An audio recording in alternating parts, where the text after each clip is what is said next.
నమస్తే, welcome to Andhraprabha TV. నేను సౌజన్య.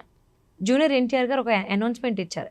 ఎవరు కూడా ఫ్యాన్స్ పాదయాత్రతో నా దగ్గరికి రాకండి, రాబోయేటువంటి రోజుల్లో వెరీ సూన్ నేను ఒక సభ ఆర్ఎల్స్ మీటింగ్ ఏర్పాటు చేయబోతున్నాను. సో అక్కడ అందరం కలుద్దాము, అక్కడ మాట్లాడుకుందాము అనేసి. సో ఈ మాట చెప్పగానే దీనికి సంబంధించి చాలా భిన్నాభిప్రాయాలు, ఆలోచనలు బయటకు వస్తున్నాయి. మరి అంశానికి సంబంధించి వారి విశ్లేషణని మనతో పంచుకోవడానికి ఈరోజు మనతో పాటు ఉన్నారు సీనియర్ జర్నలిస్ట్ కిరణ్ గారు ఉన్నారు. వారితో మాట్లాడతాం. నమస్తే కిరణ్ గారు. హాయ్ మా. నమస్తే. జూనియర్ ఎన్టీఆర్, సో ఆల్మోస్ట్ అందరు ఫ్యాన్స్ కూడా హీరోలకు సంబంధించి పాదయాత్ర చేసుకుంటూ రావడమో లేకపోతే సైకిల్ తొక్కుకుంటూ రావడం ఇలా ఏదో చేస్తూ ఉంటారు. సో ఎవరు ఇలా రాకండి, నేను ఒక మీటింగ్ అరేంజ్ చేస్తానని అనౌన్స్మెంట్ చేసినట్టు నేను ఎక్కడ విన్నట్టుగా నాకైతే గుర్తులేదు.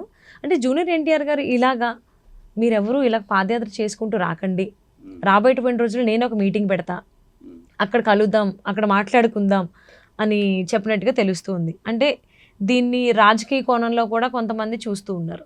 సో ఎలా చూడాలి అంటారు? అసలు ఏంటి ఆ అనౌన్స్మెంట్ వెనకాల ఉన్న ఆంతర్యం ఏంటి? జూనియర్ ఎన్టీఆర్ గారు ఒక మంచి నిర్ణయం తీసుకున్నారని మనం అభినందించాలి. ఓకే. ఫ్యాన్స్ మన భారతదేశంలో ఒక 3 రంగాలకు, 3 వ్యవహారాలకు, 3 టాపిక్స్కు ఎక్కువగా జనాదరణ ఉంటుంది. Cricket, crime, politics. Okay. Cricket అంటే వేలం వెర్రి, 3 Cలు 1 P. Cricket, cinema, crime, politics. ఈ మూడిట్లో మీరు చూడండి, పాలిటిక్స్లో కూడా వీరభక్తులు ఉంటారు. రాజశేఖర రెడ్డి చనిపోయాడని చెప్పేసి 700 మంది చనిపోయారట. సరే, అది నిజమా కదా పక్కన పెట్టండి. వీరభక్తులు ఉంటారు కదా. రాజకీయాల్లో కూడా ఒక రేంజ్లో విధేయత చూపే కార్యకర్తలు ఉంటారు. అలాగే సినిమాలో కూడా అభిమానించి సినిమా తారలని దేవుళ్ళుగా కొలిచేవాళ్ళు ఉంటారు. క్రైమ్ అంటే ఆసక్తి అనుకోండి, అది వేరే విషయం. అలాగే క్రికెట్లో కూడా క్రికెటర్స్ని ఆరాధించే వాళ్ళు ఉంటారు. క్రికెట్ గాడ్ ఎవరు? మోస్ట్లీ సచిన్ పేరే వస్తుంది. క్రికెట్ గాడ్ అంటే సచిన్ టెండూల్కర్ అంటాం. అలాగే సినిమాల్లో కూడా అభిమానులు వాళ్ళ అభిమానించే తారలను నిజంగా వాళ్ళ అమ్మా నాన్నని ఎవరైనా ఏమన్నా అంటే కూడా సహిస్తారేమో, కానీ వాళ్ళు అభిమానించే తారని ఎవరైనా ఏమన్నా ఉంటే గొడవలు అయిపోతాయి, అంతే, కొట్టుకునే స్థాయికి వెళ్ళిపోతారు. సో అంత అభిమానిస్తారు కాబట్టి వాళ్ళను అంతే విధంగా ప్రేమించటం అనేది ఒక హీరోలుగా వాళ్ళ బాధ్యత. హీరోనో నటో ఎవరైనా కావచ్చు, వాళ్ళంతే రెసిప్రొకేషన్, అంతే లెవెల్లో వాళ్ళు కూడా ప్రేమను పంచాలి. చిరంజీవి గారు ఒక సందర్భంలో ఇందిరా ఫంక్షన్ అనుకుంటా, ఆ ఫంక్షన్లో మాట్లాడుతూ నేనెవరు మీరెవరు, ఇంతలా నా మీద ఇంత ఆదరాభిమానాలు చూపిస్తున్నారే, సో నన్ను ఇంత ఇష్టపడుతున్నారు, నిజంగా నా తమ్ముళ్ళు కాదు కదా మీరు, సో ఇవాళ నుంచి మీరు నా బ్లడ్ బ్రదర్సు అని అన్నారనమాట ఆయన. అంటూ సో ఇంత చూసిన తర్వాత అనిల్ కపూర్ అడిగారంట, ఏంటి ఇంతమంది జనమా మీకు, మామూలు లేదండి, ఇది అసాధ్యం, మామూలుగా అయితే ఇది ఎట్లా మీకు ఇంతమంది జనం వచ్చారంటే, సో అది నా అదృష్టంగా భావిస్తానని చెప్పి ఆ రోజు వెళ్ళి నేల మీద పడుకొని నిద్రపోయాడట. ఎందుకంటే అంతమంది నన్ను అభిమానిస్తున్నారంటే అది నా తలకెక్కకూడదు కదా అని నేల మీద పడుకొని నిద్రపోయారట. అట్లా ఉంటుందన్నమాట అభిమానుల ఆదరణ. చిరంజీవికి చిరంజీవి స్థాయిలో ఉండొచ్చు, అల్లు అర్జున్ స్థాయిలో, అలాగే జూనియర్ స్థాయిలో ఉండొచ్చు. ఎవరి అభిమానులు వాళ్ళకు ఉంటారు. అయితే వీళ్ళందరూ వాళ్ళ ఇష్టమైన అభిమానుల్ని, ఇష్టమైన హీరోని చూడటానికి పోటీపడి వచ్చి తొక్కిసలాట జరిగి మరణించిన సందర్భాలు చూసాం. తిరిగి వెళ్ళిపోయేటప్పుడు చనిపోయిన సందర్భాలు చూసాం. ఫ్లెక్సీలు కట్టేటప్పుడు చనిపోయిన సందర్భాలు చూసాం. సో ఇట్లా అనేక సందర్భాల్లో ప్రాణాలు కోల్పోవడం కూడా చూసాం. అయితే దీనికి చెలించిన జూనియర్ ఎన్టీఆర్ అంటే ఆయన కోసం ఇటీవల కాలంలో చాలామంది పాదయాత్ర చేసుకుంటూ వచ్చారు, ఒకళ్ళిద్దరు. మొన్న కూడా రామ్ చరణ్ గారు కోసం కూడా ఒక అతను శ్రీకాకుళం నుంచి పాదయాత్ర చేసుకుంటూ వచ్చాడు. సో ఇలా అంత దూరం నుంచి మీ అభిమానం ఉండొచ్చు, కానీ అంత దూరం నుంచి మీరు రావడం, మీ కుటుంబాన్ని ఇబ్బంది పెట్టడం, మీ శరీరాన్ని కష్టపెట్టుకోవడం కదా, కాబట్టి ఎందుకు అలా చెయ్యొద్దు అని చెప్పేసి జూనియర్ ఎన్టీఆర్ గారు ఒక మంచి సదుద్దేశంతో ఒక మంచి నిర్ణయం తీసుకున్నారు. మిమ్మల్ని అందరినీ కలుస్తా, ఒక భారీ ఎత్తున సమావేశం ఏర్పాటు చేద్దాం, అభిమానులను కలుస్తా, అందరినీ పలకరిస్తా, అందరితో మాట్లాడతా అని చెప్పారు. ఒక మంచి నిర్ణయం, ఒక మంచి సంప్రదాయం మనం చెప్పాలి. ఇదేమి కొత్త సంప్రదాయం అయితే కాదు. గతంలో మనం రజనీకాంత్ గారిని చూస్తే రజనీకాంత్ గారు ఈ సంప్రదాయం గత అనేక సంవత్సరాలుగా కొనసాగిస్తూ వస్తున్నారు. ఆయనకు సంబంధించిన కళ్యాణ మండపం ఒకటి ఉంది. ఆ కళ్యాణ మండపంలో ప్రతి ఏడాది అభిమానుల కోసం ఒక సమావేశాన్ని ఏర్పాటు చేసేవారు. సో అభిమాన సంఘాలు ఆ వ్యక్తులందరూ వచ్చి ఆయన్ని చూసి ఆయన్ని కలిసి వీలైనంత మందికి ఫోటోలు ఇచ్చేవారు. ఆ రకంగా రజనీకాంత్కి అలవాటు అది. అలాగే చిరంజీవి గారు తన బ్లడ్ బ్యాంకులో ఎవరైతే అందరినీ కలవలేరు కదా, చిరంజీవి గారిని ఎవరైనా అందరినీ కలవటం అనేది అసాధ్యమైన అంశం కదా. సో ఎవరైతే బ్లడ్ బ్యాంకులో బ్లడ్ ఇస్తూ ఉంటారో అంటే అభిమానం పీక్స్ అయితేనే కదా ఇస్తారు. అభిమానం చిరంజీవి మీద మనకు బాగా అభిమానం ఉంటే మనం చిరంజీవి బ్లడ్ బ్యాంక్కి వెళ్ళి అభిమానంతో మనం బ్లడ్ ఇస్తూ ఉంటాం. సామాజిక సేవ, పైగా అది కూడా అన్నయ్య చెప్పాడు కాబట్టి ఇస్తామని వెళ్తూ ఉంటారు. సో అలాంటి వాళ్ళందరికీ కూడా చిరంజీవి గారు కూడా ఏడాదిలో ఒక 3-4 సార్లు వాళ్ళందరినీ మళ్ళీ పిలిపించడము, వాళ్ళతో ఫోటోలు దిగడం చేస్తూ ఉంటారు. ఇది పాత సంప్రదాయమే.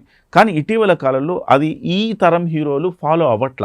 ఈ తరం హీరోలు దాన్ని పెద్దగా ఆచరణలో పెట్టినట్టుగా నాకు కనపడల. ఇప్పుడు జూనియర్ ఎన్టీఆర్ గారు ఈ తరహా కార్యక్రమం చేయడం ద్వారా మళ్ళీ మర్చిపోయిన సంస్కృతిని మళ్ళీ ఆ సంప్రదాయాన్ని మళ్ళీ తీసుకొచ్చినట్టయింది. అది ఉభయ కుశలోపరి. అటు అభిమానులకు ఆనందాన్ని కలిగిస్తాడు, ఇటు తాను కూడా నేను మీ వాడిని అని చెప్పుకునే ఒక ప్రయత్నం చేసుకోవడానికి ఒక వేదికగా దాన్ని వాడుకునే అవకాశం ఉంది. సో అది నెంబర్ 1 లక్ష్యం.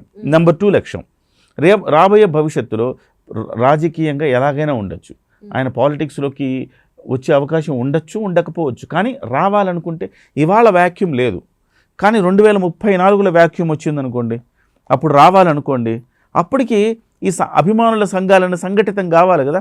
సంఘటితం కావాలంటే ఇలాంటి మీటింగ్లు ఎవ్రీ సంవత్సరం, ఎవ్రీ ఇయర్ ఇలాంటి మీటింగ్లు కండక్ట్ చేయడం ద్వారా వాళ్లకు తానకి ఒక మధ్యలో ఒక రకమైన బాండింగ్ అనేది క్రియేట్ చేసుకోవడం ద్వారా 10 ఏళ్ల తర్వాత రాజకీయాల్లోకి వచ్చినా కానీ, ప్రతి ఏడాది ఇది కంటిన్యూగా చేసుకుంటూ వస్తే 10 ఏళ్ల తర్వాత అతను రాజకీయాల్లోకి వచ్చినా కానీ ఇది అక్కడ రిఫ్లెక్ట్ అవుతుంది. ఓకే. సో అది రెండో లక్ష్యం, అది హిడెన్ ఎజెండా అని మనం భావించవచ్చు. కానీ ఇప్పటికిప్పుడు రాజకీయాల్లోకి వస్తారా అంటే ఖచ్చితంగా ఇప్పటికిప్పుడు రాజకీయాల్లోకి రారు అని మనం చెప్పాలి. ఎందుకంటే ఆయన చాలా పీక్స్లో ఉన్నారు, చాలా ఉచ్చ స్థితిలో ఉన్నారు ఆయన హీరోగా. ఇవాళ వారు సినిమా చేస్తున్నారు, నేరుగా స్ట్రైట్ హిందీ ఫిల్మ్, అది మల్టీ స్టారర్ ఫిల్మ్ చేస్తున్నారు. సో పాన్ ఇండియా మనం తెలుగులో సినిమా తీసి అన్ని లాంగ్వేజ్లో డబ్ చేసి పాన్ ఇండియా అంటున్నాం. కానీ ఒక హీరో నేరుగా హిందీలో చేసి, హిందీ నుంచి మన తెలుగు హీరో వెళ్ళి హిందీలో చేసి హిందీ నుంచి తెలుగు డబ్ చేస్తే అది నిజమైన పాన్ ఇండియానేమో అనిపిస్తూ ఉంటుంది నాకు అప్పుడప్పుడు. సో కలెక్షన్స్ పరంగా మన బాహుబలి ఎక్కడ తగ్గేదేలే, లేకపోతే పుష్ప కూడా కలెక్షన్స్ పరంగా తగ్గేదేలే. బట్ నేరుగా స్ట్రైట్ హిందీ సినిమా ఒకటి.